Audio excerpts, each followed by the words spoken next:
Hello everyone. Polytechnic प्रवक्ता हो या उत्तराखंड लेक्चरर स्क्रीनिंग एग्ज़ाम हो या कोई भी उत्तराखंड का वनडे एग्ज़ाम हो, हिंदी ग्रामर का अपना एक विशेष उसमें योगदान रहता है। तो इसी सीरीज में हम हिंदी ग्रामर से, हिंदी व्याकरण से कुछ कुछ टॉपिक प्रतिदिन आपके लिए लेके आ रहे हैं। तो आज का जो हमारा विषय है वो है उपसर्ग और प्रत्यय। तो एमसीक्यू कराने से पहले मैं आपको इसका कॉन्सेप्ट क्लियर कराना चाहती हूँ कि उपसर्ग क्या है और प्रत्यय क्या है। अगर हम उपसर्ग शब्द को तोड़ें तो उपसर्ग शब्द जो है दो छोटे छोटे उपशब्दों से मिलकर बना है, जैसे उप और सर्ग। तो उप का अर्थ होता है समीप और सर्ग का अर्थ होता है सृष्टि करना या निर्माण करना। तो इसका अर्थ हो गया कि किसी शब्द के समीप आकर नया शब्द बनाना, वो उपसर्ग कहलाता है।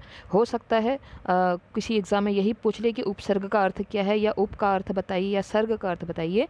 तो सर्ग का अर्थ होता है सृष्टि करना, रचना करना, और उप का अर्थ होता है समीप आके रचना करना। ठीक है, तो ये हो गया उपसर्ग का अर्थ। अब उपसर्ग व्याकरण में कितने प्रकार के हैं?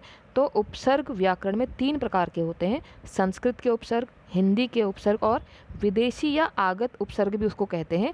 विदेशी या आगत शब्द से संबंधित बातें हम पहले वाली वीडियो में पढ़ चुके हैं जब हम वर्ण विचार पढ़ रहे थे। तो हमने आपको बताया कि जो भी हिंदी को छोड़कर जो भी अन्य भाषाओं का प्रयोग हम करते हैं, विदेशी भाषाएं, चाहे वो उर्दू, फारसी हो, अंग्रेजी हो, तो ये सब आगत या विदेशी भाषा के अंतर्गत आते हैं।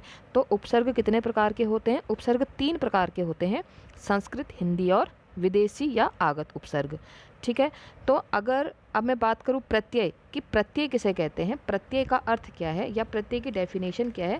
तो प्रत्यय भी 2 शब्दों से मिलकर बना है, प्रति और अय। और प्रति का अर्थ होता है साथ में पर बाद में, और अय मतलब चलने वाला। तो इसका अर्थ हो गया कि शब्द का अर्थ जो पीछे पीछे चलता है। तो प्रत्यय का अर्थ क्या है? साथ में। प्रति का अर्थ हो गया साथ में पर बाद में, और अय का मतलब है चलने वाला। तो जो शब्दांश, अब देखिए मैंने यहाँ पर क्या बोला है, शब्दांश। जो शब्दांश शब्दों के अंत में जुड़कर उनके अर्थ में विशेषता लाते हैं, परिवर्तन लाते हैं, वो प्रत्यय कहलाते हैं। तो उपसर्ग जुड़ रहा है, उपसर्ग एक ऐसा शब्दांश है जो किसी मूल शब्द के प्रारंभ में जुड़ता है, और प्रत्यय एक ऐसा शब्दांश है जो किसी मूल शब्द के अंत में जुड़ता है। कभी कभी डेफिनेशन आ जाती है पहचानने को कि क्या उपसर्ग है और क्या प्रत्यय है, तो आप ध्यान रखेंगे। तो जिस प्रकार उपसर्ग 3 प्रकार के थे, वैसे ही प्रत्यय भी 2 प्रकार के हैं। एक है कृत प्रत्यय और एक है तद्धित प्रत्यय। तो बहुत ही सामान्य सी इनकी पहचान है। अगर आप पहचानना चाहेंगे, कई बार डिटेल में आ सकता है कि कृत प्रत्यय पहचानो या तद्धित प्रत्यय पहचानो। तो देखो, कृत प्रत्यय में ही उसका अर्थ है, नाम में ही अर्थ। देखो, कृत बना है क्रिया से, है ना। तो जो प्रत्यय किसी मूल शब्द, धातु किसको कहते हैं, ये आपने पढ़ा होगा पहले। धातु क्रिया के मूल रूप को कहते हैं। तो जो प्रत्यय किसी क्रिया शब्द में लगते हैं वो कृत प्रत्यय कहलाते हैं। जो क्रिया शब्द में लगते हैं वो सारे क्या कहलाते हैं? कृत प्रत्यय कहलाते हैं। अब बाकी क्रिया को छोड़कर, जैसे संज्ञा, सर्वनाम, विशेषण आदि में जो लगते हैं वो तद्धित कहलाते हैं। तो दोनों का डिफरेंस आप समझ गए होंगे। कृत प्रत्यय वो होते हैं जो क्रिया शब्दों के साथ लगते हैं, और तद्धित प्रत्यय क्रिया को छोड़कर अन्य जो भी हैं, चाहे वो संज्ञा है, सर्वनाम है, विशेषण है, वो सब में जो लगते हैं वो होते हैं तद्धित प्रत्यय। ठीक है, आई होप आप उपसर्ग और प्रत्यय की डेफिनेशन समझ गए होंगे और इससे आपके कॉन्सेप्ट क्लियर हुए होंगे। अब हम आते हैं इससे रिलेटेड एमसीक्यू में। तो हमारा पहला प्रश्न है, अभ्यागत में कौन सा उपसर्ग है? तो इसमें देखिए, अभ्य भी है, अ भी है और अभी भी है। तो इसका जो उपसर्ग है वो है अभी।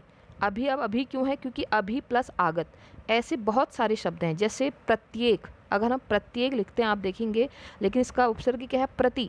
ऐसे ही है अत्यंत, उसका उपसर्ग है अति। तो आप ध्यान रखेंगे कि जहाँ पर ऐसे शब्द हों तो वहाँ पर अभ्य, अत्य, प्रत्यय ऐसे शब्द आप ना चुनें। अभ्यागत में कौन सा उपसर्ग है? अभी उपसर्ग है, तो ये है इसका राइट आंसर। अगला प्रश्न है, उन्नति में कौन सा उपसर्ग है? तो उन्नति में उत उपसर्ग। उत उपसर्ग क्यों? अगर हम संधि करते हैं, व्यंजन संधि है इसमें, अभी हम आगे आने वाली वीडियो में संधि भी पढ़ेंगे। तो व्यंजन संधि है उत धन नति, तो क्या बन गया? उत धन, तो उन्नति, है ना। ये आपने अगर व्यंजन संधि का क्या होता है, हर वर्ग का तीसरे में वो चेंज हो जाता है। तो त वर्ग का तीसरा क्या है? त थ द न। ठीक है, तो मतलब 5वें में चेंज हो जाता है, सॉरी 5वें में चेंज हो जाता है। तो ये उसी संधि के अंतर्गत है। उन्नति में कौन सा उपसर्ग है? उत उपसर्ग है। उसके बाद हम आते हैं आगे, अध्यक्ष में कौन सा उपसर्ग है? जैसे मैंने अभी आपको ऊपर बताया था, जैसे हमारा ये पहला ही प्रश्न था अभ्यागत, तो उसमें अभी था। तो अध्यक्ष में क्या होगा? अधि और अक्ष। तो अक्ष मूल शब्द हो गया, उपसर्ग क्या है? अधि, तो इसका राइट आंसर है ए। खुश दिल में कौन सा उपसर्ग है? खुश दिल, ठीक है, खुश दिल, खुश उपसर्ग है इसका, तो राइट आंसर है बी। सुशील में कौन सा उपसर्ग है? सु। सुशील में कौन सा उपसर्ग है? सु। और सु का मतलब क्या होता है? अच्छा, ठीक है। शील मतलब होते हैं गुण। कई बार शब्दों का अर्थ भी आपको समझ में आना चाहिए, कई बार पहचानने को आता है, अर्थ समझने को आता है। तो सु माने अच्छा, शील माने गुण। अनुशासन में कौन सा उपसर्ग है? अनुशासन में अनु उपसर्ग है। उसके बाद है संतोष। संतोष में सम उपसर्ग है, ये आप ध्यान देंगे। जहाँ पर ऐसे शब्द आएंगे सम, पंचमाक्षर वाले हैं, तो संतोष में कौन सा उपसर्ग है? सम उपसर्ग। जो आपको समझ में नहीं आ रहा अभी आप उसको नोट कर लीजिए, ऐसे एग्जाम्पल आते आगे आगे आते रहेंगे तो आप उसको समझ जाएंगे। तो संतोष में कौन सा उपसर्ग है? सम उपसर्ग है। अगला है प्रत्येक। मैंने भी आपको पहले में ही बताया कि प्रत्येक, अध्यक्ष, अत्यंत, ऐसे में क्या होगा? प्रति। अब इसका उपसर्ग क्या है? प्रति। ख इसका राइट आंसर है, बी इसका राइट आंसर है। अगला है प्रपंच में कौन सा उपसर्ग है? तो प्रपंच, प्र इसका उपसर्ग है, पंच मूल शब्द है, ठीक है, तो इसका ए राइट आंसर। अगला है प्रतिशोध में कौन सा उपसर्ग है? बहुत इजी क्वेश्चन है, प्रतिशोध। प्रतिशोध का अर्थ क्या होता है? बदला लेना। प्रतिशोध का अर्थ होता है बदला लेना, प्रतिकार का अर्थ होता है बदला लेना, ठीक है, ये शब्दों का अर्थ थोड़ा आना चाहिए। अगला है परिणय में कौन सा उपसर्ग है? परिणय में परि उपसर्ग है। निष्फल में कौन सा उपसर्ग है? यहाँ पर निश। इसमें हम जो बात कर रहे थे मूर्धन्य श नहीं आएगा, इसमें आएगा कौन सा? दंती श, निश, ठीक है। कितने प्रकार के? दंती श, तालव्य श और मूर्धन्य श, इससे पहले हम वर्ण विचार में पढ़ चुके हैं। तो जहाँ पर निष्फल, निष्फल में भले ही मूर्धन्य श का प्रयोग हुआ है, लेकिन इसमें उपसर्ग कौन सा वाला है? दंती श, ठीक है, निश इसका राइट आंसर है, ए इसका राइट आंसर है। अगला है विस्मृति में कौन सा उपसर्ग है? पहले तो आप ये समझिए कि विस्मृति का अर्थ क्या होता है, कई बार अर्थ पहचानने को भी आते हैं। विस्मृति का अर्थ होता है भूलना। तो विस्मृति में कौन सा उपसर्ग है? वी। वी उपसर्ग है, स्मृति मूल शब्द है, ठीक है, विस्मृति माने भूलना। संसार में कौन सा उपसर्ग है? यहाँ भी देखो पंचमाक्षर है, तो यानी कि सम, सम धनसार, तो संसार। सम क यानी कि ए इसका राइट आंसर है। अगला है अज्ञान में कौन सा उपसर्ग है? अ प्लस ज्ञान, सी इसका राइट आंसर है। प्रतिनिधि में कौन सा उपसर्ग है? प्रति प्लस निधि, ठीक है। अगला है अलंकरण। अब ये बहुत इंपॉर्टेंट है, अलंकरण आ जाए या अलंकार आ जाए, ठीक है। तो अगर इसको हम तोड़ेंगे तो इसका उपसर्ग होगा अलम। अलम धनकार, अलंकार, अलम धन करण, अलंकरण, ठीक है, इसको आप याद रखेंगे, इंपॉर्टेंट क्वेश्चन है अलम, ठीक है। अलंकार का अर्थ क्या होता है? अलंकार का अर्थ होता है आभूषण, गहना। अलंकरण का अर्थ भी वही है, सुशोभित करना। तो अलंकरण में अलम उपसर्ग है। अंतर मन में कौन सा उपसर्ग है? अंतर मन में अंतः, ये वही फिर संधि वाली बात आ रही है, तो अंतः इसका उपसर्ग है। अंतर मन में कौन सा उपसर्ग है? अंतः उपसर्ग है, ये याद रखेंगे। प्रागैतिहासिक में कौन सा उपसर्ग है? इसमें प्राक, मैं वही जो आपसे पहले ऊपर बोल रही थी ना कि वो अपने वर्ग का तीसरे में चेंज हो जाता है, वो रूल यहाँ लग रहा है, वो नियम यहाँ लग रहा है। क वर्ग का तीसरा बन जा रहा है, क ख ग, तो प्राक, प्राक ऐतिहासिक। अगर इसको हम देखेंगे, प्राक ऐतिहासिक। अब देखिए इसमें उपसर्ग भी है और प्रत्यय भी है, ऐतिहासिक एक प्रत्यय है। प्राक इतिहास प्लस इक, प्राक है उपसर्ग, इतिहास है मूल शब्द और इक है प्रत्यय, ठीक है। इसमें उपसर्ग भी है, मूल शब्द भी है और प्रत्यय भी है, तो इसमें राइट आंसर इसका ए प्राक। सहानुभूति में कौन सा उपसर्ग है? सह, ठीक है, सह अनुभूति। अगर हम मूल शब्द निकालना अगर हमको आ जाएगा, ठीक है, तो हम अपने आप ही उपसर्ग को पहचानने लग जाएंगे। सह अनुभूति मतलब कैसे कहते हैं ना कि हमने सहानुभूति प्रदान की, मतलब सिंपैथी दी, तो हमने उसकी अनुभूति को समझना चाहा, तो उसको बोलते हैं सह अनुभूति। तो सह, सी इसका राइट आंसर है। ग प्रत्युत्पन्नमति, पहले तो उसका अर्थ समझिए कि अगर ये आ गया कि इसका अर्थ क्या है। प्रत्युत्पन्नमति का अर्थ क्या होता है? जो तुरंत आंसर दे, जो हाजिर जवाब हो, जो अवसर पर एकदम से जवाब दे सके, उसको प्रत्युत्पन्नमति कहते हैं। ये गुण था श्री लक्ष्मण जी में, गुण था ये। राम लक्ष्मण परशुराम संवाद जब होता है तो उस समय लक्ष्मण को ये गुण दिया जाता है कि वो तुरंत परशुराम की बातों का कटाक्ष करते हुए अपने जवाब देते हैं, तो उनको प्रत्युत्पन्नमति कहा जाता है। तो आप समझ गए होंगे, मैंने आपको जैसे प्रत्येक में बताया था, जैसे अत्यंत में बताया था, तो उसमें प्रत्यु नहीं होगा कभी भी, क्या होगा? प्रति, प्रति उत्पन्नमति, है ना। इसको अगर हम तोड़ेंगे तो क्या बनेगा? प्रति उत्पन्नमति। मति मतलब मति, बुद्धि, तो एकदम से जिसके मन में आंसर आ जाए, है ना, तो उसको अगर हम ऐसे समझें तो प्रति उत्पन्नमति, एकदम से उसके दिमाग में कोई बात आ रही है, तो प्रत्युत्पन्नमति मतलब जो हाजिर जवाब हो, इसको एक तरह से हम हाजिर जवाब भी कह सकते हैं, जो तुरंत आंसर दे, सटीक जवाब दे, तो उसका आंसर है ख, प्रति। अगला है अधिकार में कौन सा उपसर्ग है? अधिकार में है अधि उपसर्ग है, अधि प्लस कार। उपाध्यक्ष में कौन सा उपसर्ग है? उप अध्यक्ष, ठीक है। अब इसमें भी देखो उप अध्यक्ष, उप अधि अक्ष, इसमें बहुत सारे मूल शब्द भी हैं और उपसर्ग भी हैं। तो इसमें उपाध्यक्ष में क्या है, उप, अध्यक्ष, उपाध्यक्ष। तो सी इसका राइट आंसर है। अपलक में कौन सा उपसर्ग है, यहाँ दिया है अप, लेकिन इसका राइट आंसर है अ। ठीक है, इसका राइट आंसर है ये घ, अ, मतलब आंसर अ है लेकिन ऑप्शन घ है, या आप डी कह सकते हैं, यहाँ पर आंसर गलत है, गलत प्रिंट हुआ है। तो अपलक में कौन सा उपसर्ग है। अब अपलक का अर्थ क्या होता है, अपलक मतलब होता है बिना पलक झपकाए। अपलक का अर्थ क्या होता है, बिना पलक झपकाए। अगर हम किसी को देखें तो कहते हैं अपलक निहारना। ठीक है, अपलक मतलब बिना पलक झपकाए। तो इसका जो उपसर्ग है वह है अ, यानी कि आंसर 4 या डी। ठीक है, अगला है निर्वाह में कौन सा उपसर्ग है, निर, निर। अब रॉ के नीचे हलंत लगेगा, ये ध्यान रखेंगे, निर प्लस वाह, और रॉ के नीचे हलंत लगेगा। ठीक है, निर, रॉ ऐसे नहीं आएगा, रॉ में हलंत लगेगा। हलंत आप समझते हैं, जब किसी व्यंजन में हलंत आता है इसका मतलब स्वर की सहायता नहीं ली गई है, स्वर का प्रयोग नहीं है, वो आधा है। ये हम पढ़ चुके हैं वर्ण विचार में।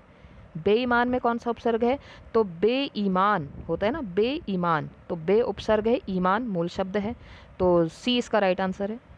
अब पढ़ते हैं हम प्रत्यय से संबंधित प्रश्नों में। प्रत्यय क्या है, अभी हमने पढ़ा था कि प्रत्यय वो होते हैं जो किसी मूल शब्द के पीछे लगते हैं। तो आंसर क्या है इसका, बी, जो शब्द के पीछे लगता है उसे प्रत्यय कहते हैं।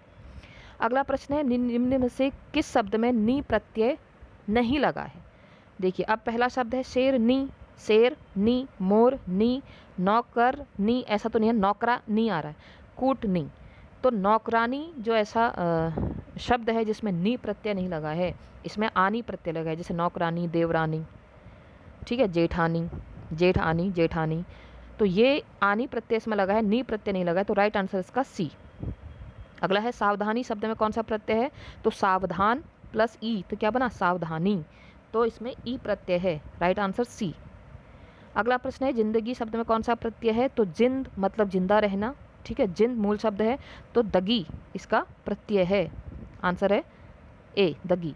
रसोईया शब्द में कौन सा प्रत्यय है, इया, राइट आंसर डी, इया इसमें प्रत्यय है।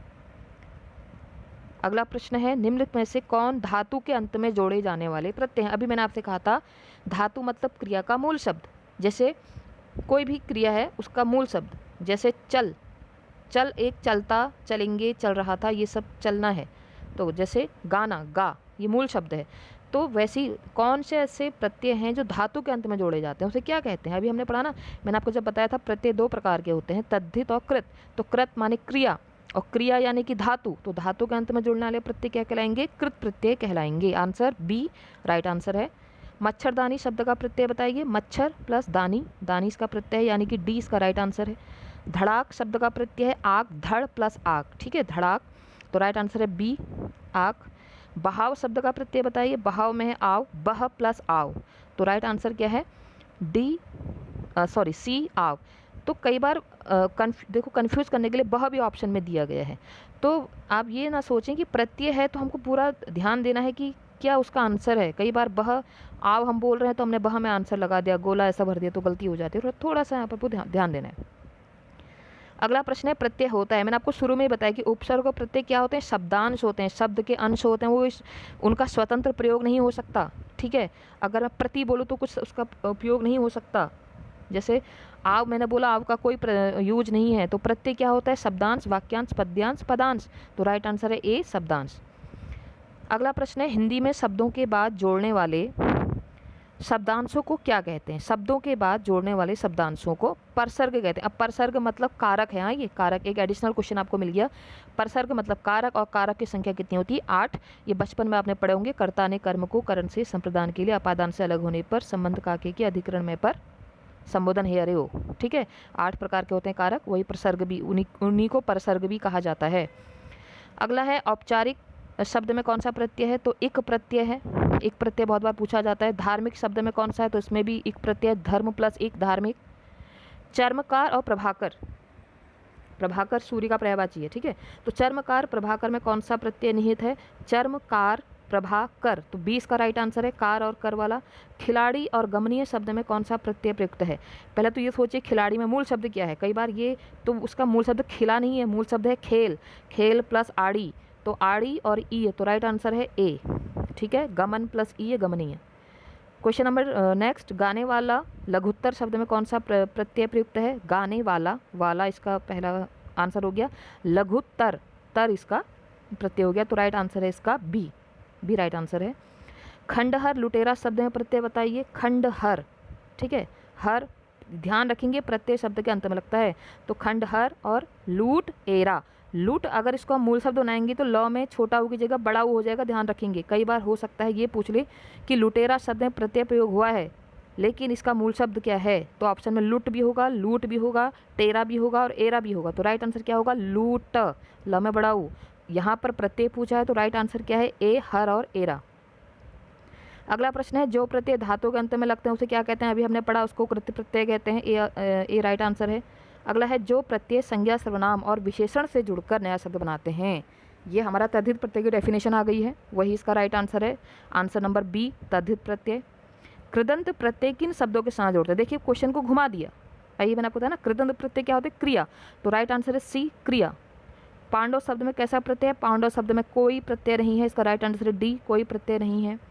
अगला है, धातु में प्रत्यय जोड़ने से बनने वाले शब्द क्या कहलाते हैं, रिपीटेड क्वेश्चन है, धातु से अगर प्रत्यय जुड़ जाए तो शब्द को कहते हैं कृदंत, उन शब्दों को क्या कहते हैं, कृदंत। और अगर प्रत्यय कहें तो कृत प्रत्यय और शब्द कहें तो कृदंत, उनको शब्द बोला जाता है, यानी कि वही क्रिया से बने हुए शब्द। धातु का जहाँ पर आपको नाम सुनाई दे, धातु का मतलब है क्रिया।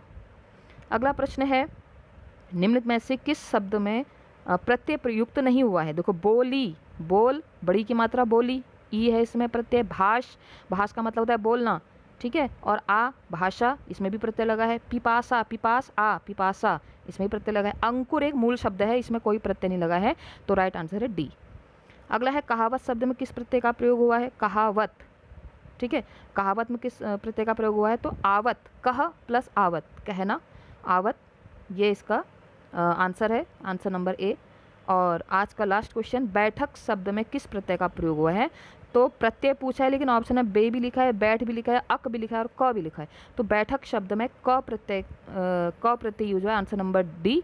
और क प्रत्यय से और शब्द आप लिख सकते हैं, नोट कर सकते हैं, जैसे उठक, ठंडक, ढोलक, धड़क, धमक, ये शब्द भी क से बनते हैं, ठीक है। तो आई होप आप उपसर्ग और प्रत्यय के कॉन्सेप्ट आपको समझ में आए होंगे। आगे आने वाली वीडियो हम समास ऐसे ही कॉन्सेप्ट से समझेंगे, संधि समझेंगे, और ये किसी भी वनडे एग्जाम में आपके काम आ सकते हैं। मैं कॉन्सेप्ट इसलिए समझा रही हूँ कि आप, ज़रूरी नहीं कि यही सेम प्रश्न आए, लेकिन अगर कोई भी प्रश्न आए तो आप उसको खुद के सेंस से समझ सकें और राइट आंसर सेलेक्ट कर सकें।